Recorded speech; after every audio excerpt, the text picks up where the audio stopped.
नमस्कार, live cities के night bulletin दिन बिहार में आपका स्वागत है। आपके साथ मैं मुस्कान। महागठबंधन के 7 दलों की आरजेडी कार्यालय में हुई बैठक, कई मुद्दों पर बातचीत। पहलवानों से धक्का मुक्की पर ललन सिंह बोले, चैन की नींद कैसे सो पाते हैं पीएम। हरिवंश नारायण पर भड़के नीरज कुमार बोले, कुर्सी के लिए जमीन बेच दी। नीतीश कुमार के मंत्री ने गिरिराज सिंह को दिया बड़ा चैलेंज, कहा दलित की थाली में खाकर दिखाए। विपक्षी एकता की बैठक पर सम्राट चौधरी बोले, इससे किसी का फायदा नहीं। गिरिराज सिंह ने सीएम नीतीश कुमार पर कसा तंज, कहा विपक्षी एकता की बैठक से पहले प्रायश्चित कर ले।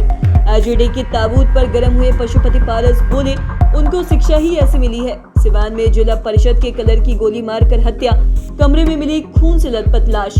भोजपुर में ट्रक चालकों से वसूली करते 3 पुलिसकर्मी गिरफ्तार। औरंगाबाद में ट्रक ऑटो की टक्कर में 2 की मौत। अब खबरें विस्तार से।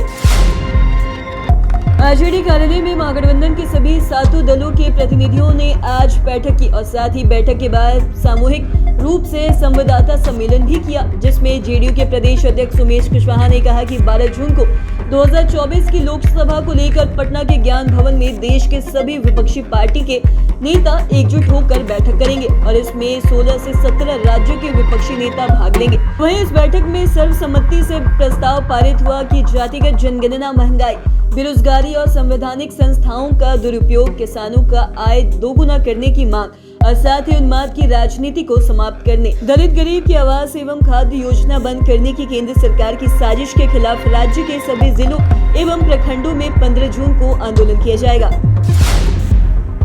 दिल्ली में नए संसद भवन के सामने महिला महापंचायत करने पर अड़े प्रदर्शनकारी पहलवानों को पुलिस के हिरासत में लिया और इस पर जेडीयू के राष्ट्रीय अध्यक्ष ललन सिंह का बयान सामने आया है। तो वहीं ललन सिंह ने प्रधानमंत्री से सवाल किया है कि वह रात को चैन की नींद कैसे सो पाते हैं। बता दें कि पहलवानों के खिलाफ कार्रवाई पर विपक्ष केंद्र की सरकार पर हमलावर है। तो वहीं इस मामले में बिहार के डिप्टी सीएम तेजस्वी यादव का ट्वीट भी सामने आया है और उन्होंने कहा कि विदेशों में देश का तिरंगा लहराने वाले पहलवानों और साथ ही उसी तिरंगे के साथ सरकार की बदसलूकी देखिए। ये लोकतंत्र के साथ साथ लोकलाज भी समाप्त कर रहे हैं, जो घोर निंदनीय है। राज्यसभा के उपसभापति हरिवंश नारायण ने नए संसद भवन के उद्घाटन समारोह में पहुंचने पर इस जेडीयू प्रवक्ता नीरज कुमार ने राज्यसभा के उपसभापति हरिवंश नारायण पर जोरदार हमला बोला है। साथ ही बता दें कि पार्टी लाइन का उल्लंघन करने और साथ ही नए संसद भवन के उद्घाटन समारोह में शामिल होने के लिए फटकार लगाई है। इसे अपराध करार देते हुए नीरज कुमार ने कहा कि जब नए संसद भवन के उद्घाटन के दौरान देश के लोकतंत्र को कलंकित किया जा रहा था, उस समय हरिवंश नारायण सिंह वहां गए और साथ ही कार्यक्रम में हिस्सा लिया, जबकि हमारे शीर्ष नेतृत्व ने पहले ही कार्यक्रम के बहिष्कार की घोषणा कर दी थी। बिहार सरकार में कृषि मंत्री कुमार सर्वजीत ने केंद्रीय मंत्री गिरिराज सिंह पर बड़ा हमला बोला है। साथ ही कृषि मंत्री कुमार सर्वजीत ने गिरिराज सिंह को चैलेंज देते हुए कहा कि गिरिराज सिंह खुद को हिंदू बताते हैं। अगर वह खुद को हिंदू मानते हैं तो भारत में रहने वाले हिंदू मुसहर के घर में जाकर उनके साथ खाना खाकर दिखाएं, क्योंकि भारत के मुसहर दलित और महादलित भी हिंदू है। कुमार सर्वजीत ने कहा कि माथे पर तिलक लगा लेने से कोई हिंदू नहीं हो जाता। साथ ही गिरिराज सिंह में अगर हिम्मत है तो मेरे साथ दलित की थाली में खाना खाकर दिखा दे। विपक्षी दलों की बैठक को लेकर बिहार में सियासत काफी तेज हो गई है। इस दौरान भाजपा के प्रदेश अध्यक्ष सम्राट चौधरी ने कहा कि इस विपक्षी एकता की बैठक का कोई मतलब नहीं है, इससे किसी को फायदा नहीं होने वाला। साथ ही उन्होंने कहा कि ऐसी बैठक कई बार हुई है, लेकिन विपक्षी एक साथ कभी नहीं हुई। और साथ ही सम्राट चौधरी ने कहा कि विपक्ष में नीतीश जी अब लड़ने लायक नहीं रह गए हैं। थोड़ी बहुत लड़ाई होगी भी तो लालू यादव से होगी और साथ ही नीतीश जी के पास लड़ने की अब ताकत नहीं है, उनका वोट बैंक अब नहीं बचा है। पटना में विपक्षी दलों के महाजुटान पर बीजेपी सांसद और केंद्रीय मंत्री गिरिराज सिंह ने बड़ा हमला बोला है। गिरिराज सिंह ने कहा कि नीतीश कुमार को जिसके साथ बैठक करना है करे, लेकिन उससे पहले उन्हें प्रायश्चित करना होगा। साथ ही नीतीश कुमार ने पहले गाय के गोबर और साथ ही गंगा जल से प्रायश्चित करे, उसके बाद बैठक बुलाए। साथ ही इस दौरान केंद्रीय मंत्री गिरिराज सिंह ने कहा कि नीतीश कुमार विपक्षी दलों के साथ बैठक कर रहे हैं और इसमें कोई दिक्कत नहीं है, लेकिन पहले वो 25 जून का दिन भी तय कर ले, जिस दिन वो प्रायश्चित करेंगे। और साथ ही 74 के आंदोलन के उपज रहे नीतीश कुमार जेपी के नेतृत्व में राजनीति में आए, लेकिन आज वही नीतीश कांग्रेस के साथ घूम रहे हैं और साथ ही प्रधानमंत्री बनने का सपना देख रहे हैं।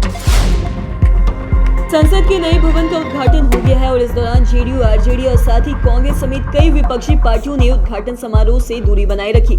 साथ ही अब उद्घाटन के बाद भी नई संसद पर सियासी वार पलटवार जारी है और इसी सियासी जंग में राष्ट्रीय लोक जनशक्ति पार्टी भी कूद पड़ी है। वहीं बता दें कि केंद्रीय मंत्री पशुपति पारस ने इस दौरान आरजेडी पर जमकर जुबानी हमला किया है और उन्होंने कहा कि हो सकता है राजद को इसी तरह की शिक्षा मिली हो। यह देश के लिए गर्व का क्षण था, लेकिन राजद लोग ट्विटर पर कुछ भी लिख रहे हैं और साथ ही ये अच्छी बात नहीं है। बता दें कि आरजेडी ने ट्वीट के माध्यम से नई सांसद की ताबूत से तुलना कर राजनीतिक माहौल गर्म कर दिया है।